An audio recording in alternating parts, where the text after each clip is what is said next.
खौफनाक गांव का रहस्य। यह कहानी रोहन की है, जो एक साधारण सा लड़का है। रोहन एक बड़े से शहर में अपने परिवार के साथ रहता है। वह एक आईटी कंपनी में काम करता है और उसका जीवन बहुत ही साधारण सा है। एक दिन उसे अपने ऑफिस में देर रात तक काम करना पड़ता है और जब वह घर लौट रहा था, तब रास्ते में अचानक उसकी कार खराब हो जाती है। रात का समय था और आसपास कोई मदद करने वाला नहीं दिख रहा था। रोहन ने देखा कि सामने एक छोटा सा गांव है। अब वह उस गांव में जाकर मदद लेने को सोचता है और वह अपनी कार को लॉक करके पैदल ही उस गांव की ओर चल पड़ता है। गांव में पहुंचते हुए रात का अंधेरा काफी गहरा चुका था और वातावरण में एक अजीब सी खामोशी छाई हुई थी। गांव में पहुंचकर वह देखता है कि वहां तो कोई भी नहीं दिख रहा है। हर घर के दरवाजे बंद हैं और चारों ओर सन्नाटा पसरा हुआ है। यह सब रोहन को कुछ अजीब लग रहा था, लेकिन उसने सोचा कि शायद गांव के लोग जल्दी सो जाते होंगे। उसने एक घर के दरवाजे को खटकाया, लेकिन कोई जवाब नहीं मिला। वह आगे बढ़ता गया और एक और घर का दरवाजा खटखटाया, लेकिन फिर से कोई जवाब नहीं आया। रोहन को महसूस होता है कि कुछ तो गलत है।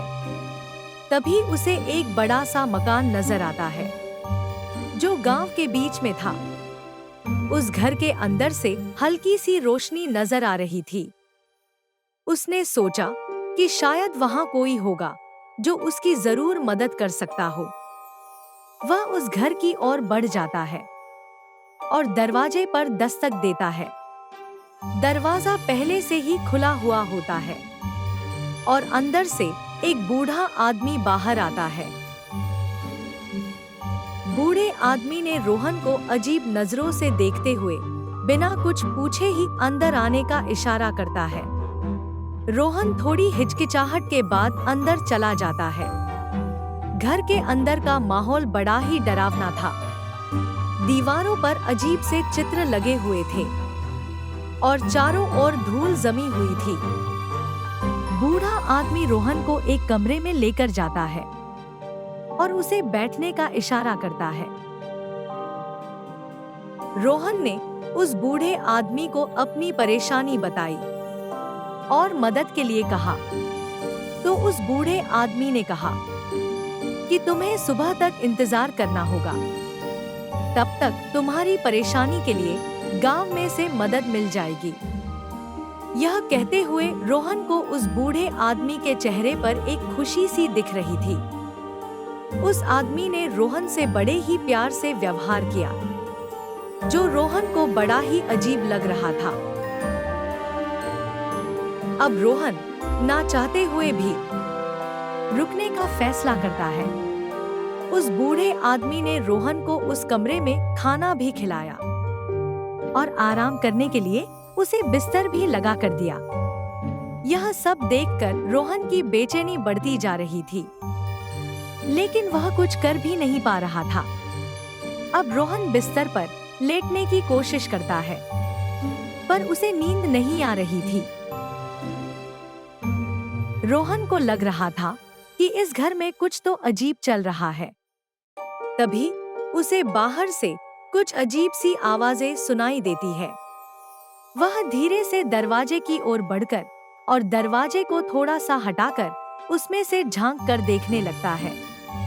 तो उसने देखा कि वह बूढ़ा आदमी कुछ तरह के अनुष्ठान कर रहा था और उसके आसपास कई सारे लोग भी इकट्ठा हुए थे।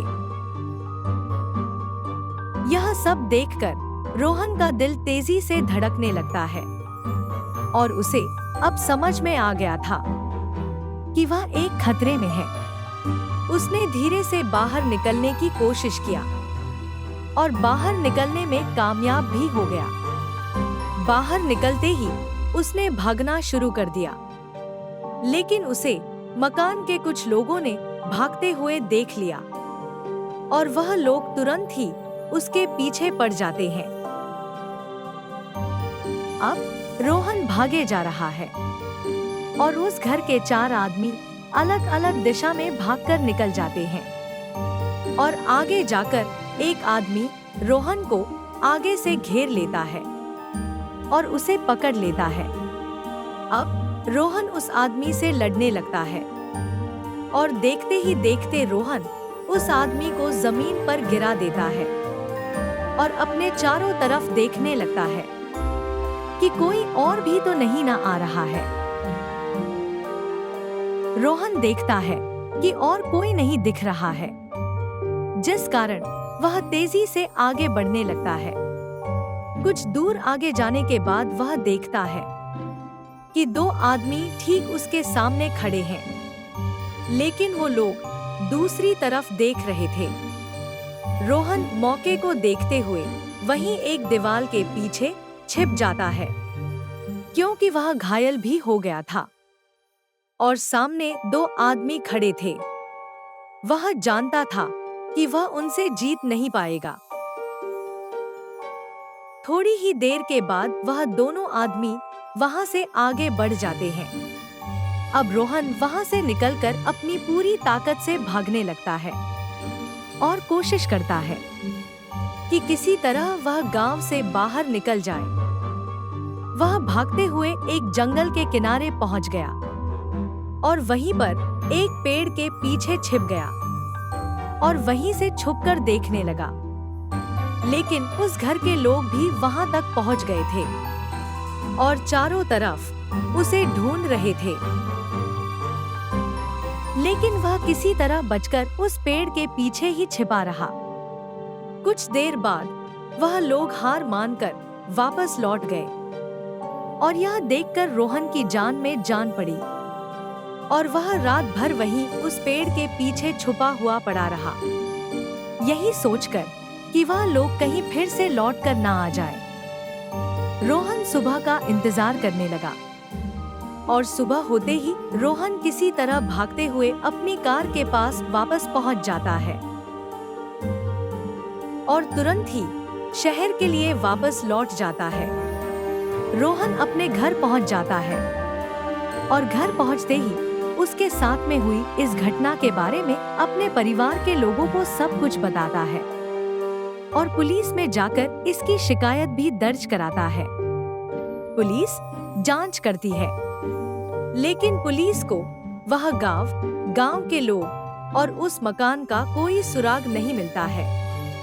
पुलिस ने जब रोहन को यह बताया तो उसे कुछ समझ नहीं आ रहा था कि आखिर वो सब क्या था।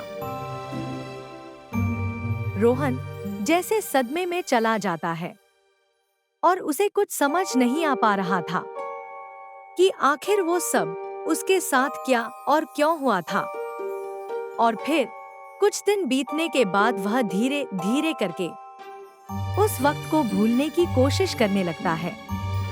रोहन ने उस दिन के बाद से फिर कभी भी उस रास्ते पर जाने की हिम्मत नहीं किया और वह अपनी जिंदगी को सामान्य बनाने की कोशिश करने लग जाता है।